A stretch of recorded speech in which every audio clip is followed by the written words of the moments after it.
सभी को मेरा नमस्कार। आज के इस वीडियो में हम बात करेंगे कक्षा 10 विषय सामाजिक विज्ञान अध्याय 3 अंग्रेजी साम्राज्य का प्रतिकार एवं संघर्ष। इसमें सबसे पहले हम बात करेंगे 1757 से 1857 ईस्वी तक स्वतंत्रता की चेतना। यानी मुख्य रूप से हमें जो बात करनी है 1757 से 1857 ईस्वी तक। प्राचीन काल से भारत काफी समृद्धशाली देश था। इस कारण बाह्य आक्रमण बाह्य सत्ताओं के द्वारा यहाँ लगातार जारी रहे। इसी बीच मुगल काल के बाद ब्रिटिश ईस्ट इंडिया कंपनी का प्रभाव भारत में स्थापित हुआ। ब्रिटिश ईस्ट इंडिया कंपनी की स्थापना 23 सितंबर 1600 ईस्वी को हुई। ब्रिटेन के प्रमुख उद्योगपतियों ने मिलकर एक संयुक्त पूंजी कंपनी के रूप में 23 सितंबर 1600 ईस्वी को ब्रिटिश ईस्ट इंडिया कंपनी की स्थापना की और इस कंपनी को 31 दिसंबर 1600 ईस्वी को ब्रिटेन की महारानी एलिजाबेथ प्रथम के द्वारा पूर्व के देशों के साथ व्यापार का एकाधिकार मिला। व्यापार का एकाधिकार ब्रिटेन की महारानी एलिजाबेथ के द्वारा 31 दिसंबर 1600 ईस्वी को इस कंपनी को पूर्व के देशों के साथ व्यापार करने का एकाधिकार मिला। यानी ब्रिटेन की केवल एकमात्र यह कंपनी ही पूर्व के देशों के साथ व्यापार करेगी।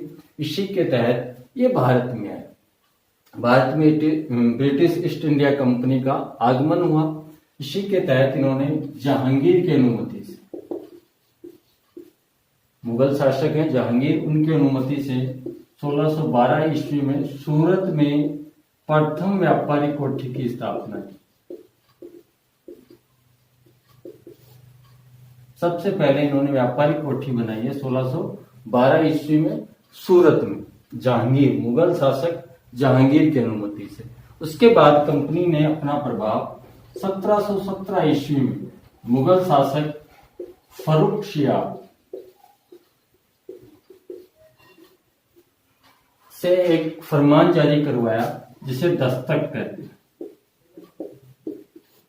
यह दस्तक जो फरमान है उसके अंतर्गत यह company British east India company अपना व्यापार बिना कर टैक्स चुंगी दिए हुए कर सकता है। इसी के साथ इस दस्तक का प्रयोग वह अन्य व्यापारियों को भी करने की अनुमति दे सकता है। इसी कारण कंपनी को व्यापार में यहाँ आर्थिक लाभ हुआ और अन्य व्यापारियों से भी उन्होंने यह फरमान उनको जारी कर पैसा कमाया।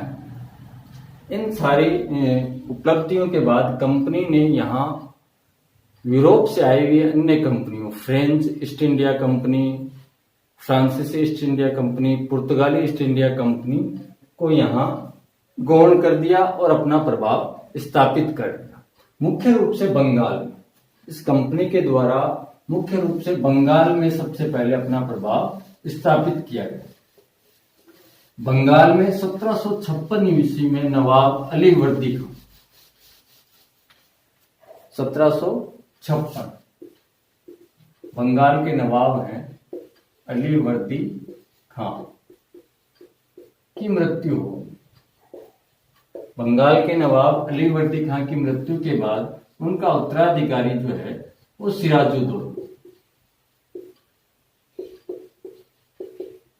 सिराजुद्दौला नवाब बना। सिराजुद्दौला के नवाब बनने के बाद सिराजुद्दौला ने बंगाल की प्रशासनिक व्यवस्था को सुधारने का प्रयास किया। इसी कारण अंग्रेजों से इनके मतभेद हुए और अंग्रेजों ने इनके साथ 1757 ईस्वी में प्लासी का युद्ध किया। प्लासी का युद्ध जो था और भारत में एक निर्णायक भूमिका अदा कर रहा है इतिहास में। सिराजुद्दौला इस युद्ध में मारा गया, यानी उसकी मृत्यु हो गई। सिराजुद्दौला की मृत्यु के बाद यहाँ नवाब जो है मीर जाफर को बनाया जाए, मीर जाफर। इस युद्ध में सिराजुद्दौला की मृत्यु के बाद अंग्रेजों के द्वारा मीर जाफर को यहाँ नवाब बनाया गया। अंग्रेज ही वास्तविक सत्ता थे, मीर जाफर उनके हाथ की कठपुतली था। इस प्रकार 1757 प्लासी के युद्ध के बाद ये ब्रिटिश ईस्ट इंडिया कंपनी व्यापार के साथ साथ यहाँ राजनीतिक सत्ता भी स्थापित कर लेती है। इसलिए हम बात कर रहे हैं 1757 से 1857 ईस्वी तक जो ब्रिटिश कंपनी की राजनीतिक सत्ता का टाइम है, कार्यकाल है, उसकी बात हम करेंगे। उसके बाद मीर जाफर जो है उसने कुछ समय बाद अपना प्रभाव जो है बंगाल में बढ़ाना प्रारंभ किया। इससे मीर जाफर और अंग्रेजों के बीच मतभेद हुए और इसी कारण मीर जाफर को हटाकर मीर कासिम को नया नवाब बनाया गया। मीर कासिम अंग्रेजों के हाथों की कठपुतली था, लेकिन मीर कासिम ने भी कुछ समय बाद धीरे धीरे बंगाल का नवाब होने का एहसास वो चाहता था, इसलिए अंग्रेजों के साथ उसके मतभेद हुए। दूसरा, अंग्रेज उससे प्रति वर्ष नया बढ़ा करके धन लेना चाहते थे, इसलिए वो उनके धन की जो लोलुपता थी उसको तृप्त नहीं कर पा रहा था। इस कारण इनके बीच 1764 ईस्वी में बक्सर का युद्ध जो है, उसके बाद मीर कासिम की मृत्यु हो गई, अंग्रेजों की विजय हो गई और अंग्रेज यहाँ के वास्तविक सत्ताधारी बन गए और इसी के साथ इनको बंगाल, बिहार और उड़ीसा के दीवानी अधिकार मिले। बंगाल, बिहार, उड़ीसा का दीवानी अधिकार इनको मिल गया। अब यहाँ ये वास्तविक रूप से राजनीतिक सत्ता बन चुके हैं। यहाँ सांकेतिक सत्ता के रूप में आए थे और 1764 बक्सर का युद्ध जो है, इसमें British east India company Bharat में वास्तविक रूप से एक राजनीतिक सत्ता बन गई। इनको बंगाल, बिहार और उड़ीसा के दीवानी अधिकार प्राप्त हो गए। तो ये है कंपनी का बंगाल में प्रभाव। ब्रिटिश ईस्ट इंडिया कंपनी का प्रभाव जो है सबसे पहले बंगाल में स्थापित हुआ, उसके बाद धीरे धीरे शेष भारत में उनका प्रभाव बढ़ा है। इसके बाद हम बात करेंगे ब्रिटिश ईस्ट इंडिया कंपनी और मराठा संघर्ष, अंग्रेज और मराठा संघर्ष। जब बंगाल में इनका प्रभाव बढ़ रहा था तो मराठा साम्राज्य का उत्थान हुआ उस समय, और मराठा साम्राज्य के उत्थान के बाद जब बंगाल में ये पूर्णतः स्थापित हो गए तो इन्होंने मराठाओं की ओर ध्यान दिया। मराठाओं के साथ 1761 पानीपत का युद्ध हुआ। पानीपत के युद्ध में अंग्रेजों को सफलता मिली। इस कारण अंग्रेज संपूर्ण मराठा साम्राज्य पे अपना अधिकार स्थापित करना चाहते थे। इसलिए हम आगे का संघर्ष जो कुछ बिंदुओं के अंतर्गत पढ़ेंगे। पहला है प्रथम आंग्ल मराठा संघर्ष। आंग्ल शब्द जो है उसका अर्थ है यूरोपीय उद्भव के जो लोग होते। तो British east India company Britain से थी, इसलिए यहाँ कहा गया आंग्ल मराठा संघर्ष, जो 1775 से 1782 तक चला। 1775 से 1782 तक इसमें मराठाओं को बहुत ज्यादा नुकसान हुआ, उनको क्षति हुई और मराठा शक्ति जो है वो कमजोर हुई। फिर द्वितीय आंग्ल मराठा संघर्ष। द्वितीय आंग्ल मराठा संघर्ष जो है वो 1802 से 1805 के बीच हुआ। इसमें मराठा शक्ति जो है उसको अंग्रेजों ने बहुत ज्यादा कमजोर कर दिया और फूट डालो राज करो की नीति को यहाँ अपनाया गया, जिसके कारण मराठा शक्ति जो है वो कमजोर हो गई। उसके बाद तृतीय आंग्ल मराठा संघर्ष। तृतीय आंग्ल मराठा संघर्ष का मुख्य कारण जो था वो जो वेलेजली है, Lord Wellesley, governor general Lord Wellesley की साम्राज्यवादी नीति। लॉर्ड वेलेजली ने अपनी साम्राज्यवादी नीति का पालन करते हुए अपने साम्राज्य का विस्तार करने के लिए मराठाओं को पूर्णतः समाप्त कर अपने अधीन इस साम्राज्य को लेने का विचार था। लॉर्ड वेलेजली की साम्राज्यवादी नीति थी, वो साम्राज्य को फैलाना चाहता था और इस संघर्ष में पेशवा का पद जो है वो समाप्त कर दिया गया। अंततः फूट डाल करके मराठाओं से अलग अलग युद्ध किया गया, सिंधिया से अलग, होलकर से अलग, पेशवा से अलग, और अंत में पेशवा पद जो है वो समाप्त कर दिया गया और पेशवा को बिठूर भेज दिया। 8 लाख पेंशन देकर के उनको बिठूर भेज दिया गया। इस तरह मराठा साम्राज्य जो है उसमें पहले संघर्ष हुए हैं, उसके बाद लॉर्ड वेलेजली ने इनमें फूट डाली और अलग अलग इनको पराजित करके मराठा साम्राज्य को अपने अंग्रेजी साम्राज्य में मिला लिया, पेशवा पद को समाप्त कर दिया। यानी धीरे धीरे इन लोगों ने मराठा साम्राज्य को भी अपने साम्राज्य के अधीन कर लिया। इसके बाद हम बात करेंगे अंग्रेज और मैसूर। मैसूर साम्राज्य और अंग्रेजों के बीच जो संघर्ष है उसकी बात करेंगे।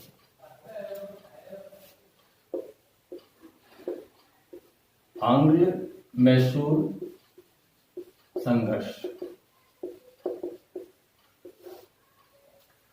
आंग्ल मैसूर संघर्ष जो है वो हैदर अली से प्रारंभ होता है।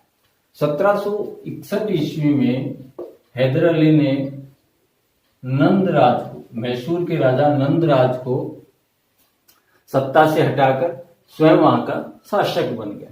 हैदर अली के शासक बनने के बाद उसने अपने साम्राज्य को सुदृढ़ किया और साम्राज्य विस्तार को अपनाया, जिसके कारण अंग्रेजों और मैसूर साम्राज्य हैदर अली के बीच संघर्ष होना अनिवार्य था। इस संघर्ष में हैदर अली जो है इसको हम कहेंगे प्रथम आंग्ल मैसूर संघर्ष, फिर द्वितीय मैसूर आंग्ल संघर्ष, जिसमें हैदर अली को सफलता मिल रही थी। अंग्रेजों और हैदर अली के बीच बार बार युद्ध हो रहे थे, लेकिन हैदर अली को सफलता मिल रही थी। बीच में ही 1782 में हैदर अली की मृत्यु हो गई।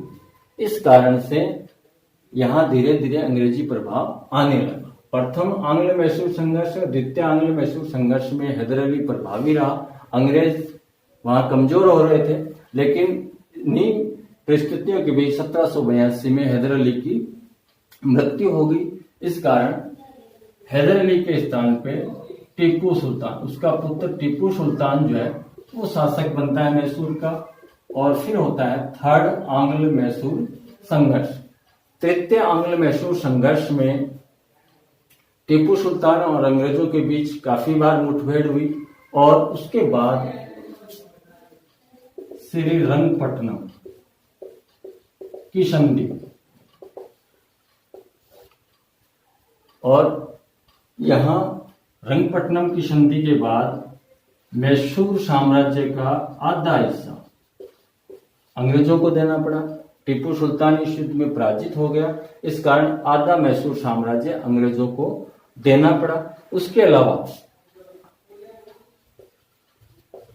3 करोड़ रुपए अंग्रेजों को युद्ध हार जाने के रूप में देने पड़े और अपने 2 पुत्रों को अंग्रेजों के पास बंधक के रूप में रखना पड़ा। तो टीपू सुल्तान के लिए यह संधि काफी अपमानजनक थी। 3 करोड़ रुपए युद्ध हट जाने के रूप में, अपने 2 पुत्रों को अंग्रेजों के पास बंधक के रूप में रखना पड़ा, आधा साम्राज्य अंग्रेजों को देना पड़ा। इसके कारण शुरू हुआ आंग्ल मैसूर का चौथा संघर्ष। चतुर्थ आंग्ल मैसूर संघर्ष में अंग्रेज और टीपू सुल्तान के बीच वेलेजली, लॉर्ड वेलेजली ने सहायक संधि का प्रस्ताव रखा, क्योंकि वेलेजली जो है साम्राज्य विस्तार चाहता था, इसलिए उसने सहायक संधि की नीति अपनाई। लेकिन टीपू सुल्तान ने सहायक संधि को मानने से मना कर दिया। इस कारण वेलेजली और टीपू सुल्तान के बीच युद्ध हुआ और 1799 ईस्वी में टीपू सुल्तान की मृत्यु हो गई और इस प्रकार से मैसूर साम्राज्य भी अंग्रेजों के अधीन चला गया। इसके बाद हम बात करेंगे अंग्रेज वर्सेस पंजाब, अंग्रेज और पंजाब साम्राज्य। इस समय पंजाब का साम्राज्य अफगानिस्तान के शासक के द्वारा नियुक्त महाराजा रणजीत सिंह, अंग्रेज प्लस पंजाब की बात करें, महाराजा रणजीत सिंह। रणजीत सिंह के समय अंग्रेज पंजाब की ओर बढ़ रहे थे, लेकिन महाराजा रणजीत सिंह ने पंजाब को अंग्रेजों के अधीन आने से बचाए रखा। इसी बीच 1839 ईस्वी में इनकी मृत्यु के बाद, इनकी मृत्यु तक पंजाब को अंग्रेज अपने अधिकार में नहीं कर पाए, लेकिन 1839 ईस्वी में इनकी मृत्यु के बाद अंग्रेजी प्रभाव धीरे धीरे पंजाब में फैलने लगा और धीरे धीरे सारी सिख सत्ताएं कमजोर हो गई और अंततः 1849 ईस्वी में पंजाब साम्राज्य भी अंग्रेजों के अधीन चला गया। आज के लिए इतना ही, धन्यवाद।